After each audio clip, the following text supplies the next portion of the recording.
깊이 있는 분석과 새로운 시각이 함께합니다. 네, 한 번에 이해하는 경제 토크쇼 경제 현장 오늘 시작합니다. 정부가 신규 공공택지 추진 계획을 발표했습니다. 6번째 3기 신도시는 경기도 광명과 시흥에 들어서는데요. 총 7만 가구로 3기 신도시 중 최대 규모입니다. 부산 대저와 광주 산정 등 2개의 중규모 공공택지도 확정했습니다. 네, 이사 공급 대책 이후 서울 집값의 상승폭도 주춤한데요. 공급 체계 효과가 나타나고 있는 걸까요? 앞으로의 집값도 전망해 보도록 하겠습니다. 유튜브 실시간 댓글을 통해서 많이 참여해 주시고요. 오늘 두 분과 함께합니다. 김인만 부동산 연구소장, 송승현 도시화경제 대표 함께합니다. 어서 오십시오. 네, 안녕하세요. 어서 오십시오. 안녕하세요. 네, 이사 부동산 대책의 이제 후속 조치가 착착 나오고 있는데 결국 이제 정부가 20곳에 신규 공공택지를 지정하겠다 발표하고 오늘 처음 나왔잖아요. 네네.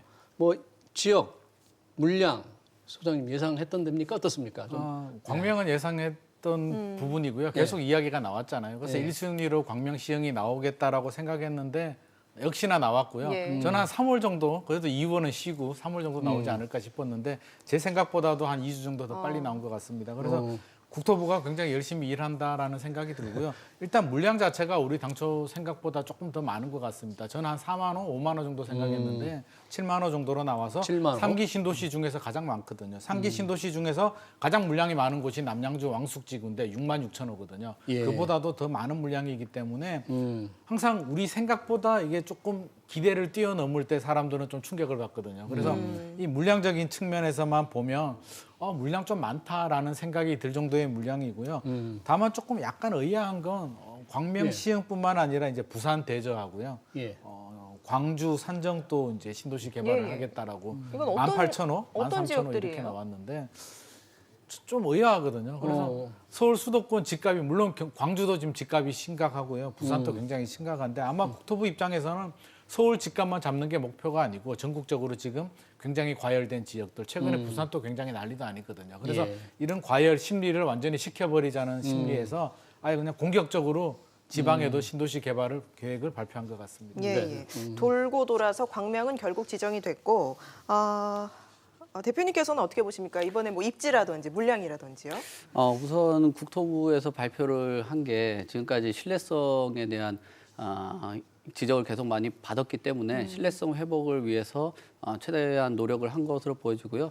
어떤 뭐 개발을 할 때 보통 환경이라든지 다양성 또 그 경제성 같은 거를 검토를 할 때 이번에 자료를 보니까 뭐 주거 기능이나 교통망이나 뭐 일자리 이런 것들을 해서 좀 복합적으로 개발을 한다라는 것은 긍정적으로 좀 평가를 할 수 있을 것 같아요. 왜냐하면 주민들의 의견도 좀 수렴을 해야 되는 여러 가지 절차들이 있겠지만 일자리라든지 뭐 복합 기능이나 뭐 녹지 환경 이런 것들도 일정 부분 담겨져 있어야지 뭐 동의를 하고 주거 기능이 개선이 되기 때문에 긍정적으로 평가를 할 수 있고요. 특히나 뭐 직선거리로 한 1km 정도 그 경계선에 있는 광명 같은 경우는 굉장히 뭐 입지적으로 우수할 것 같아가지고요. 조금 우려스러운 거는 그 해당 지역에 광명 일대 뭐 재건축이 진행이 되거나 뭐 청약을 조금 고려를 하시는 분들 뭐 그 근방에는 뭐 전세나 임대 시장 같은 것들은 상당 부분 좀 우려는 되고 있습니다. 그러나 신도시 우려한다는 건 무슨 뜻입니까? 이렇게 신도시 계획이 발표됨으로써 네. 그 동네 뭐 집값이 좀 떨어진다. 뭘 우려한다는 아니 거예요? 그 청약을 노려야 되니까요. 그 해당 지역으로 많은 사람들이 뭐 전세 수요나 이런 분들이 머물러서 그 지역의 뭐 분양, 특히나 뭐 이번 그 수요자들이 선호를 하는 분양주택 같은 경우가 상당히 많이 있기 때문에 청약을 노리시는 분들도 해당 지역으로 좀 거주를 하면서 전세로 거주를 하면서 임대 시장이 조금 불안할 수가 있다라고 보여집니다. 그래서 단순히 뭐 공급적인 부분도 긍정적으로 평가는 하겠지만 아무래도 임대 시장의 불안 같은 경우도 일정 부분 좀 대안을 마련을 해야지 안정적인 공급들이 일어나지 않을까 뭐 그렇게 좀 보고 있습니다. 사실 이 신도시 결정에 굉장히 중요한 게 이제 교통망인데 이 서울 수도권의 서남부 지역이잖아요. 네네.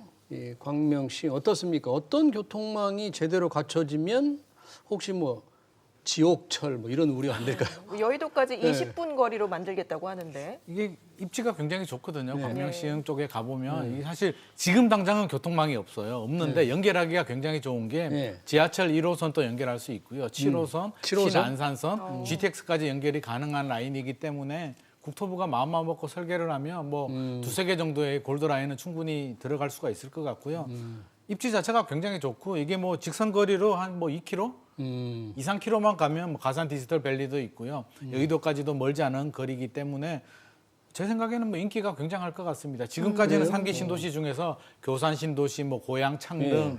또 뭐 남양주, 왕숙 정도 오갔는데 제 생각에는 단숨에 이제 거의 1순위, 2순위로 광명시흥이 올라갈 정도로 입지가 굉장히 좋고 그렇습니까? 수요층도 굉장히 많아요. 뭐 직장 뭐 광화문뿐만 아니라 뭐 광화문까지 뭐 여의도 광화문까지 다 가산 디지털밸리 모두 다 소화할 수 있고 더 연결을 하면 7호선 타고 인천까지도 갈 수 있거든요. 그렇기 때문에 제 생각에는 굉장히 좋은 입지에 나왔는데 조금 우려스러운 점은 네. 이게 굉장히 좋게 나오게 되면 주변 지역들이 오히려 예. 최근에 뭐 재개발이라든지 그러니까 뭐 그 지금 개발들이 많거든요. 광명에는 광명 뉴타운에서 재개발 재건축이 굉장히 활발하잖아요. 네네.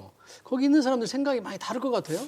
최근에 이제 연끌 세대들이 이제 네. 뉴타운 쪽에 많이 들어갔는데 이게 이제 7만 세대가 개발하겠다고 발표가 되면 당장 이제 굉장한 딜레마에 빠질 거예요. 뭐 기다리면 이게 7천도 아니고 7만 7만 세대면 원입니다. 내가 조금만 노력하면 내 집 마련을 할 수 있겠는데라는 생각이 들 것이고 그 대표님께서 말씀하셨듯이 또 거주자 우선해서 자격 요건을 올리려면 또 전세로 가야 되잖아요. 그래서 당장은 내 집 마련보다는 일단 임대를 선언하면서 전세로 살면서 청약 2023년 정도에 사전 청약 시작하겠다라고 하거든요. 예. 그렇게 된다면 대기 수요가 늘어나기 때문에 주변 주택 거래량은 상당히 좀 줄어들 가능성도 있을 것 그리고 같아요. 이미 광명 뉴타운 재개발 재건축 기대로 샀거나 네.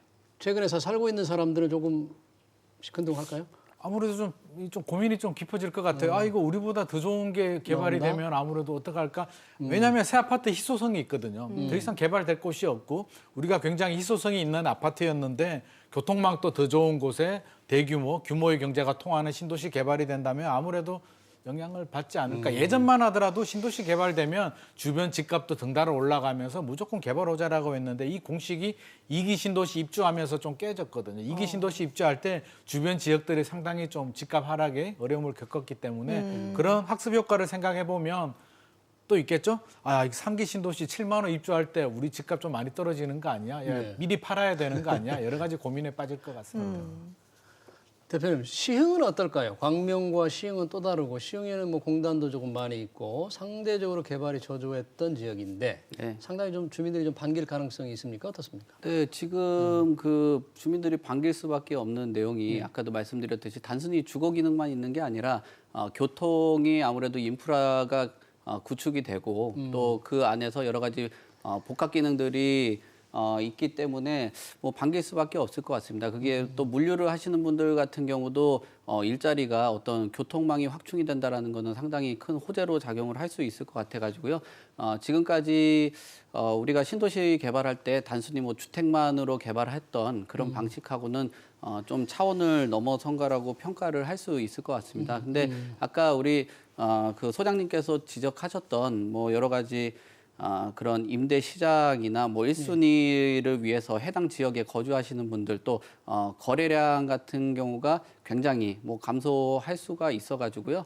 뭐 좀 어떻게 보면은 지금 거래량이 계속 위축되고 있는 상황에서 전세에 머무르는 시장들 또 임대에 머무르는 시장들 이런 것들이 굉장히 강할 것 같아요. 그래서 앞으로는 뭐 단기에 공급 가능한 뭐 전세 물량들이 있다라고는 해도 도심안에서는 그런 물량들을 일부분 찾을 수가 있을 것 같은데 주거 중심으로 이루어진 뭐 광명이나 시흥 같은 경우는 그런 뭐 전세 물량을 과연 견딜 수 있는 임대 물량들이 과연 확보가 되어 있느냐 그거는 조금 의문이긴 합니다.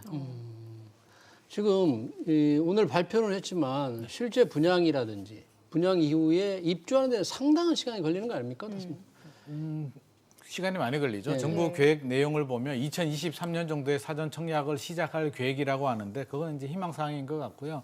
입주자 모집 공고가 2025년 정부 계획대로라면 예. 2025년 입주자 모집 공고면 예. 입주가 아무리 빨라도 2028년이거든요. 그러면 2030년 정도 돼야 이제 본격적인 입주 물량이 나오기 때문에 그냥 뉴스만 보면 바로 그냥 개발이 돼서 내 집 마련할 수 있냐라고 생각하는데 입주까지 생각해 보면 빨라야 10년을 더 기다려야 되기 때문에 이게 굉장히 좀 장기적인 프로젝트고요. 예. 내 집 마련 금방 할 수 있겠다 이런 기대감이 자칫 기다리다가 좀 그럴 수도 있고 사실 제가 제일 걱정되는 부분이 예. 이게 10년 후란 말이에요.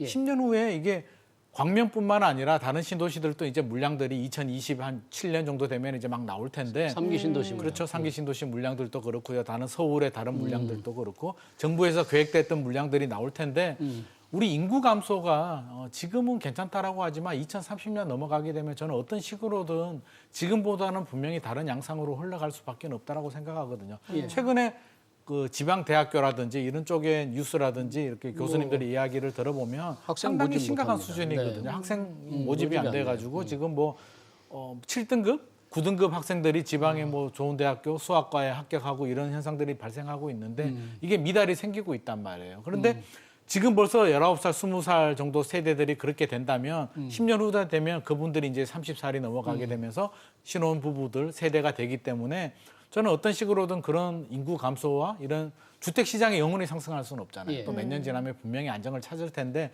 그런 게 맞물린다면 이 물량들이 과연 마냥 기뻐할 만한 뉴스인가? 저는 그것까지도 좀 생각을 해야 되지 않을까 하는 생각이 공급 듭니다. 과잉일 수도 있다. 네네. 그러니까 그 시점 2030년 정도에 과도한 물량이 나와서 가격 큰 하방 압력으로 작용할 수가 있다 그러는데 그렇다면 공급을 조금 서둘렀으면 좋았을 텐데 이제 뒤늦게 이렇게 좀 쏟아지는 이 문제 좀 그렇게 정말 걱정을 할 만합니까? 그렇게도 볼 수는 있겠지만 그래서 인구 유출을 막기 위해서 일자리를 많이 놓는 것 같아요. 일정한 일자리를 확보를 해야지 뭐 해당 다른 도시로 뭐 주거를 이전을 하면서 본인의 그 삶을 영위할 수 있는 그런 것들을 좀 방지하기 위해서 일자리들을 많이 구축을 하는 것 같고요.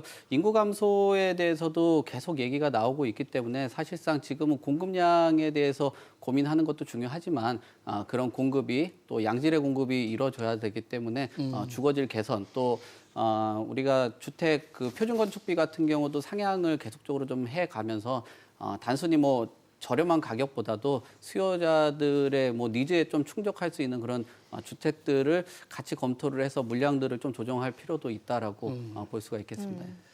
저는 이번에 이제 그 광명 시흥의 이 공공택지 규정하면서 지정하면서 그동안 서울에 집이 부족하다 그랬잖아요. 네네. 다 뭐 서울에서 어떻게 집을 사볼까 했는데 그런 사람들의 수요가 분산되고 수요를 흡수할 수 있는 지역이 됩니까? 이게? 일정 부분 영향은 있겠죠. 뭐 서울하고 뭐 거리가 굉장히 먼 것도 아니고요. 광명 시흥 정도면 그 여의도 생활권에 있는 분들이 충분히 관심 가질 지역이기 때문에 예. 제가 볼 때는 뭐 영향이 없다라고 볼 수는 없고요. 어느 정도 영향은 있는데 또 걱정되는 부분은 사실 뭐 서울에 지금 우리가 서울 걱정할 때가 아니거든요. 서울은 지금 과밀이 심각하고 수요도 굉장히 풍부하기 때문에 서울 인구를 걱정하는 건 아닌데 이제 경기도는 오히려 더 영향을 많이 받을 것이고 신도시는 괜찮을 것 같아요. 인프라도 좋고 비즈니스 타운도 만들어지고 교통망도 잘 갖춰지는데 문제는 이제 주변 지역들이 공동화 현상이 생길 거란 말이에요. 한 10년 후가 되면 서울은 저는 큰 영향을 받지 않고요. 서울 인구는 뭐 일부 이주 수요들이 생기더라도 다른 수요들이 또 서울 자리를 또 들어가기 때문에 서울은 영향이 덜한데 예를 들자면 광명의 뭐 구도심이라든지 시흥의 또 다른 지역들, 노후된 주택들 이런 지역들이 오히려 더 영향을 받을 가능성이 있어서 신도시 개발하고 뭐 이런 서울 인구 분산 효과는 좋겠지만 경기도 다른 경쟁력이 떨어지게 되는 구도심의 공동화 현상은 또 어떻게 막을 것이며 이런 부분을 어떻게 개선하느냐 이 숙제도 같이 좀 풀어가야 될 것 같습니다. 근데 이제 정부는 이 투기를 막기 위해서 이 주변 지역을 토지거래 허가 구역으로 곧 지정을 하잖아요. 이렇게 되면 대표님 어떻게 됩니까? 이제 뭐 상당히 실거주자 외에는 사실 못하게 되는 겁니까? 네, 그렇죠. 뭐 사업을 진행을 하려면은 투기 수요가 들어오면 사업 속도가 늦어질 수밖에 없고 또 그렇게 되면은 진입하려고 하는 수요자들에게도 보통 본인의 생애 주기에 맞춰서 주택 구입이라든지 뭐 마련의 계획을 세우는데 그런 것들에 제약이 생길 수밖에 없으니까 뭐 토지거래 허가로 묶는 거는 특히나 뭐 이런 공공택지에서는 당연히 뭐 좀 필요하다라고 보여지고요.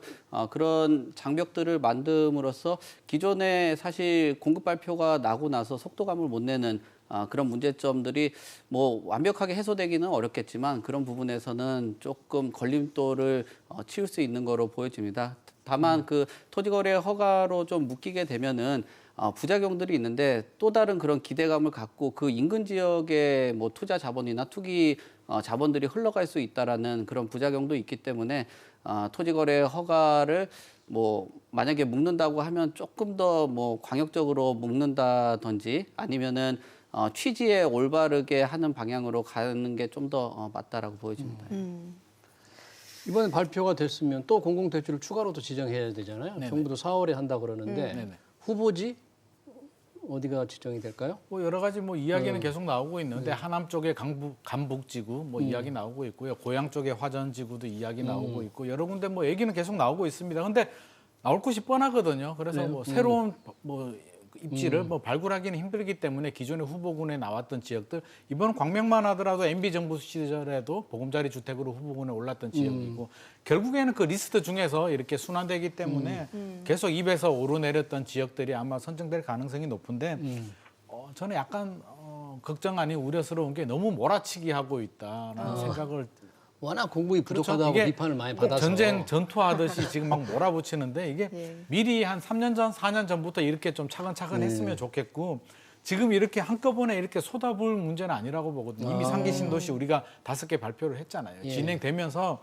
부족하면 차츰차츰 준비를 하면 되는데 최근에 또 서울 도심 개발한다고 뭐 3080 발표도 하고 정신없이 이렇게 발표를 하는데 사실 국민들이 숫자에 이렇게 민감하지 않거든요. 이게 만드시는 분들은 숫자 보고서처럼 이렇게 만들지만 국민들은 야 이게 진짜 많이 되구나 정도의 개념이지 이게 몇만 호가 그렇게 민감하게 받아들여지지 않기 때문에 너무 이렇게 좀 몰아붙이는 거는 저 개인적으로는 좀 반대하는 입장이고요. 그린벨트는 우리 미래 세대를 위해서 좀 필요한 부분이잖아요. 우리가 지금은 주택이 부족하다라고 해서 빨리 지어야 돼, 많이 지어야 돼라고 하는데 주택이 부족하다는 게 물론 서울은 부족한 게 분명한 사실입니다만 경기도라든지 지방으로 보면 주택이 과열이 되면서 과수요가 붙었기 때문에 주택이 부족한 거지 실질적으로 주택이 부족한 건 아니라고 저는 생각을 하거든요. 그래서 또 연끌 세대들 있잖아요. 원래대로 하면 연끌 세대들은 한 10년 정도 기다렸다가 자금을 더 모아서 집을 샀어야 되는데 이게 굉장히 불안하다 보니까 10년 후에 살 집을 지금 미리 샀단 말이에요. 그래서 어떻게 보면 이게 미리 당겨서 샀기 때문에 이게 미래 가치를 당겼다라고 본다면 10년 후, 20년 후에 그분들의 그 구매력을 생각하면 이거 좀 너무 앞당겨서 우리 미래 세대들이 사용해야 될 땅을 너무 소진하는 거 아닌가 하는 좀 그런 약간의 불만도 있습니다. 예, 대표님께서는 어떠세요? 4월에 발표될 2차 택지 예상하는 곳 있으십니까? 몇 군데 지금 그 김윤만 소장님께서 말씀하신 것이랑 뭐 비슷하다고 얘기하는데 뭐 얘기는 별로 안 하고 싶습니다. 사실 그런 것들이 그러세요? 예, 좀 자극을 줘서 사실 그런 그 뭐 땅값이 투자에 올라가면. 너무 많이 올라서 뭐 사실 대기하던 수요분들이 빨리 내 집 장만을 할 수 있는 기회 장이 좀 펼쳐졌으면 해서 그런 모습은 좀 갖고 있고요. 사실 그래도 이번 공공택지가 저는 지금까지 상당히 많이 좀 비판하는 입장을 가지고 있었던 사람이긴 해도 그래도 이런 뭐 좀 변화된 그 뭐랄까요 뭐 기능의 변화, 복합에 대한 기능 변화 이런 것들이 좀 긍정적으로 평가되는 마당에서 수요자들이 좀 많이 선택지가 좀 넓어졌기 때문에 이런 것들은 좋게 볼 수 있을 것 같아요. 그래서 앞으로 좀 추가적으로 나오는 그런 후보지 같은 경우도 수요자들이 충분히 뭐 내주장만으로 검토할 수 있는 입지에 들어온다라면은 시장에서는 뭐 긍정적으로 평가를 하는 게 맞지 않나라고 봅니다. 네, 2사 공급 대책이 발표된 지 이제 3주 정도 됐고 오늘 이제 1차 택지까지 발표가 됐는데 네. 집값 동향은 어때요? 좀 주춤한 것 같기도 하고. 최근에 좀 주춤한 예. 양상을 보이고 있는데요. 저는 이 주춤이 좀 더 오래 가지 않을까 싶은 생각은 들어요. 이게 최근에 이게 시장 상황을 좀 점검을 해보면 일단 고가 시장, 예. 그러니까 9억 원 초과 예. 뭐 한 15억 원 정도 넘는 고가 시장의 주택들 같은 경우는 이제 거래량이 굉장히 많이 감소가 됐고요. 거래량이? 일부에서는 급매물이 나오는데도 잘 소화가 안 되는 현상을 제가 보고 있거든요. 그래서 왜 이렇게 거래가 안 될까라고 보니까 예.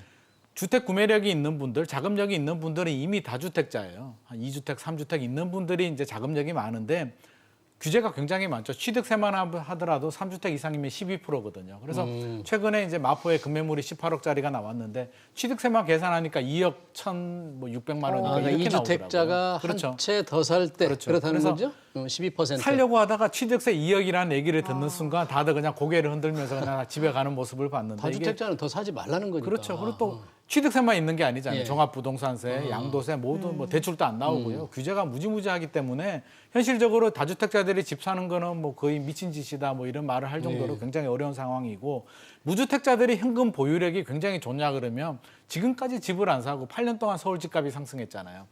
돈이 많으면서 8년 동안 기다리는 분들이 그렇게 많지는 않거든요. 최근 양상을 보면 이제 연끌 세대라고 해서 자기 자본에 부모님 도움을 좀 받고 신용대출 받고 담보대출 받아서 집을 사는데 이런 분들이 살 수 있는 마지노선이 한 10억 정도인 것 같아요. 그래서 10억 이하 집들은 그나마 거래가 좀 되고 있는데 정부에서 이제 공급 대책으로 못을 박았단 말이에요. 야, 기다리면 더 좋은 곳에 물량들이 많이 나와. 실제로도 영향을 받을 것 같고요. 저만 하더라도 야 이거 광명에 7만 원 정도면 괜찮네. 기다리면 충분히 해볼 만하다는 생각이 들 정도이기 때문에 이 불안 심리를 좀 안정시키는 데는 상당한 효과가 있을 것 같아요. 여기에 멈추지 않고 4월에 또 나온다고 하잖아요. 이렇게 계속 몰아붙이다 보면 심리적으로 굉장히 안정을 찾을 수밖에 없고 야 지금 무리해서 살 필요는 없겠다라는 마음이 드는 순간 거래량 또 10억 이하 주택의 연끌 세대들도 심리적인 안정을 찾을 것이기 때문에 저는 심리 안정으로 여러 가지 좀 도움이 되지 않을까 싶어서 이런 부분에 대해서는 좀 긍정적으로 평가하고 싶습니다.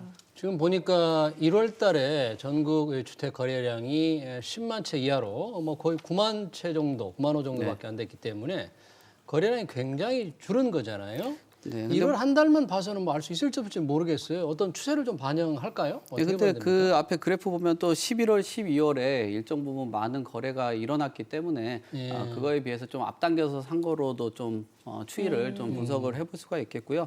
또 사실상 그 지금 같은 경우는 뭐 주택값이 거래량만 보고 어떤 걸 판단을 하기는 굉장히 어려운 것 같습니다. 2월 4일 대책도 있었고 또 서울시장이라는 그 큰 이벤트도 있고요. 또 6월 1일 과세 기준일이라는 게 있고요. 또 오늘 또 발표한 공급 대책들이 있잖아요. 그래서 굉장히 변수가 좀 많아졌다라고 표현을 하고 싶습니다. 그래서 2월 4일부터 6월 1일까지는 굉장히 뭐 변동폭이 좀 크고 또 이런 좀 불안전 장세에서는 좀 흔히 말하는 똘똘한 한 채 좀 안정적인 자산 시장으로 자본이 좀 쏠릴 가능성이 굉장히 많을 것으로 보여져요. 그래서 서울시장 안에서도 뭐 주택에 대한 양극화 또 기존에는 한동안 뭐 그 질적 투자보다는 양적 그 돈에 맞춘 투자들이 많았다고 하면 다시 이 2월 4일부터 6월 1일까지는 좀 더 질적인 투자에 가까운 시장으로 좀 흘러가지 않을까 그렇게 보고 있습니다. 그럼 질적인 투자로 이어진다라면 결국은 큰 자금에 아니면 고가 중심의 주택 또 재건축이나 이런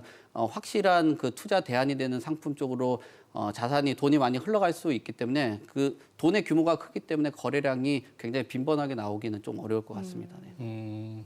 그럼 방금 얘기한 대로 송 대표께서 말씀하신 대로 1월 거래량만으로는 아직 이 거래의 트렌드, 추세를 좀 단정하기는 좀 어렵겠네요. 단정하기는 어렵지만 우리 6월 달에 또 양도세 중과세가 적용이 되잖아요. 예, 예. 그래서 지금 또 중과세가 적용이 되지만 팔아야 되는 분들은 어떻게든 6월 전에 파는 게 유리하거든요. 그렇다면 바로 팔 수는 없잖아요. 적어도 3월, 4월, 5월 정도에는 팔아야 되기 때문에 그런 일부지만 거래량이 많지는 않겠지만 그런 금매물들도 나온다고 본다면 적어도 6월까지는 뭐 고가 시장이라든지 그런 시장들은 안정을 찾을 수밖에 없고요. 6월 이후도 좀 어떻게 될지는 좀 지켜봐야 되겠지만 정부에서 작정하고 공급 대책들도 많이 나오고 있고 서울의 공공주도 개발도 계속 속도를 내고 있기 때문에 그리고 사실 좀 안정될 때가 됐거든요. 서울이 8년 연속 상승한 적이 없었는데 과거 사례를 보면 그렇죠. 사이클적으로 보더라도 이미 제가 볼 때는 거의 한 과거 가장 긴 상승의 상승폭 정도는 올랐기 때문에 뭐 이런 말씀 드리기는 조금 그렇지만 단정지어서 말씀드릴 수는 없지만 좀 안정될 때가 된 것 같고요.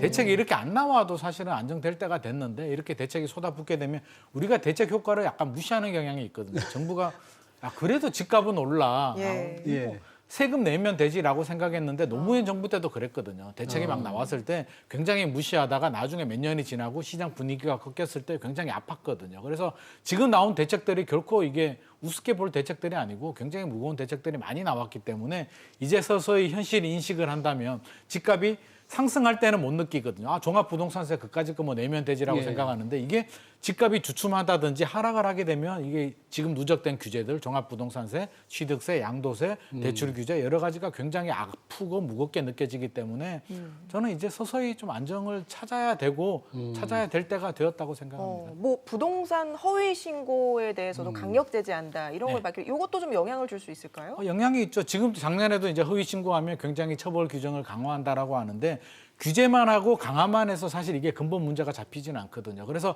정부도 이제 알고 있죠. 계약하고 30일 내에 신고해야 되는데 이게 실제로 이제 모든 경우가 다 그렇지는 않지만 일부지만 신고하고 신고가로 신고하고 그러니까 나중에 신고가로 계약 신고 안 한 취소한다. 것처럼 취소하는 근데 경우들이 의도적으로 지금 부동산 중개업소에서 네. 그렇게 고의적으로 불법적으로 그렇게 하고 있습니까? 일부 이제 그런 세대들이죠. 모든 실제로 취소되는 경우들도 굉장히 많고 집값이 오르게 되면 집주인이 뭐 배액 상환하고 이제 계약 해제를 해버리는 경우들도 많아서 모든 취소되는 경우가 모두 다 그렇게 뭐 허위 신고다 이렇게 볼 수는 없는데 일부 사례지만 일부 사례도 영향을 주는 것이거든요. 그래서 지금 정부에서 준비하는 게 계약 후 30일이 아니라 차라리 등기 시점으로 하든지 아니면 제가 최근에 많이 이야기하는 게 차라리 이번 기회에 우리가 서류 종이로 계약을 하고 실거래 신고할 게 아니라 차라리 전자문서 온라인 등록하는 걸 활성화해서 아예 법으로 기본적으로 전자문서로 하면 실시간으로 실거래 신고가 되면서 확정일자를 안 받아도 되거든요. 지금 또 제도적인 준비가 되어 있는데 그러고 나서 취소하면 또 이렇게 고의적으로 취소하고 그런 경우는 그거는 없어요? 전산으로 이제 시스템적으로 만들면 되죠. 실거래 신고가 됐다, 계약이 됐다, 취소가 됐다, 잔금이 끝났다를 실시간으로 보여줄 수 있는 시스템을 저는 충분히 구축 가능한데 그동안 안 했다고 생각하거든요. 예. 그래서 이런 제도적인 개선, 개편이 좀 뒷받침이 된다면 이런 허위 신고도 많이 개선이 될 것 같습니다. 이 정부의 이런 단속 같은 게 시장에 지금 영향을 좀 미칠 소지가 큰 거죠? 지금 어떻습니까? 있을 수 있는데 저는 일정 부분 좀 헛다리 짚은 것 같기도 하거든요. 그래요? 사실 뭐 거래가 1년에 한 10만 건 정도가 일어나는데 뭐 1,000건 정도에서 그리고 그 거래 자체가 뭐 동일인이나 지인 또 중개업소가 계속 반복적인 거래가 있다라고 그러면은 조금 그 우리가 흔히 말하는 뭐 좀 조작을 하는 그런 경우가 있긴 하겠지만 물론 굉장히 극소수는 있을 거로 보여지는데 이것을 굉장히 뭐랄까요 그 시장이라는 큰 규모에 비해서 굉장히 작은 부분을 가지고 이렇게 지적하는 거는 올바른 정책 판단을 내는데 오히려 조금 실책으로 작용하지 않을까라고 보여집니다. 그래서 시장 그 자체 본질의 가격에 좀 더 중심을 갖고 주택 정책이나 뭐 이런 가격 안정화를 위해서 힘쓰는 게 좀 맞지 않나라고 봅니다. 이런 것들이 이제 일부 세력들, 뭐 부동산 중개업소라든지 일부 세력들이 조금 시장을 좌지우지하려고 꼼수를 부린다. 정부 이렇게 보고 있는 것 같아요. 네, 근데 그 정도 세력으로 이 큰 시장을 할 정도면은 뭐 대단한 세력이라고 봐야 집값에 되겠죠. 미칠 영향은 작다. 굉장히 미미하다고 봅니다. 예. 예. 자, 이게 앞으로 이제 아까 저희가 그 추가 공공택지 후보지를 조금 말씀을 하셨는데 네네. 그런데 또 이제 그 4월에 발표한다는 거잖아요. 그럼 시장에 또 한 번의 뭐 영향, 뭐 충격일지 작은 영향일지 모르겠습니다. 뭐 어떻게 생각을 하세요? 이게 실제로 이제 공급 물량까지 연결이 될지는 모르겠지만 저는 가능성이 굉장히 높다라고 보는 게 서울의 공공주도 개발 이런 부분은 저는 굉장히 바람직하다고 생각하면서도 실현 가능성은 굉장히 낮다라고 보거든요. 과연 그 조합원들, 민간인들하고 토지 보상이라든지 그런 게 제대로 될까 싶은데 신도시 개발은 사실 가장 쉽고 가장 빠른 주택 공급 방법이란 말이에요. 그래서 지금까지 과거 1기 신도시부터 시작해서 정부가 가장 쉬운 방법을 계속 해왔고 서울의 공공주도는 굉장히 어려운 숙제고 실질적으로 계획보다 공급 물량이 많이 줄어들겠지만 신도시 개발은 토지 보상을 하고 진행을 해버리면 돌이킬 수도 어렵기 때문에 이렇게 4월 달에도 발표가 되고 계속 발표가 되면 심리적으로도 영향을 받을 수밖에 없고요. 몇 년 후에 실제로 물량이 나왔을 때 물량 앞에 장사가 없잖아요. 결국에는 부동산 시장도 실질적인 물량이 나왔을 때는 더 큰 충격을 받을 수밖에 없을 것 같습니다. 네. 오늘 두 분 말씀 여기까지 듣도록 하겠습니다. 지금까지 송승현 도시화경제 대표, 김인만 부동산 연구소장과 함께했습니다. 고맙습니다.